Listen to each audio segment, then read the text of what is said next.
Okay, so now we're going to talk about enclosures, and an enclosure is a way of decorating and embellishing chord tones.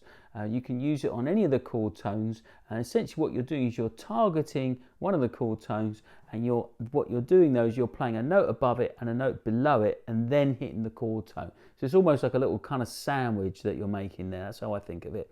There's many variations that you can use, but one of the most popular and common ones, and a good one to start with, is essentially you play a scale tone above, so the note from the key signature or the key center that you're in, and then a semitone below, and then, which is kind of like a chromatic approach note then, and then you land on the chord tone. So scale tone above, semitone below, chord tone.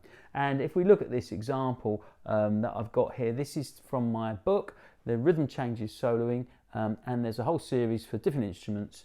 And this chapter is about what I call joining the dots. So this is really about getting some of that bebop language together, embellishing and decorating the chord tones.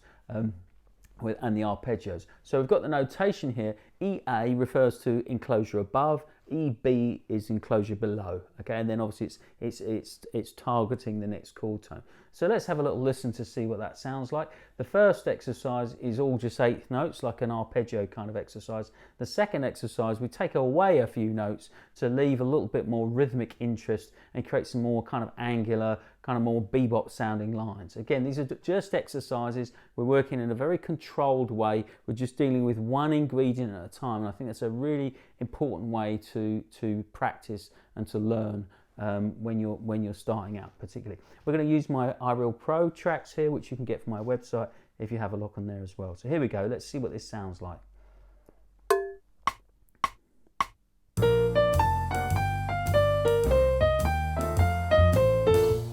Okay, once more, same thing.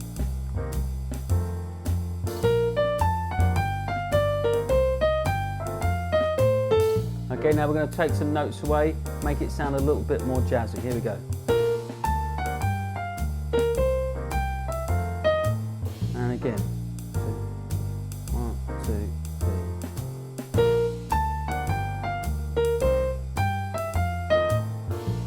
And so that's Enclosures.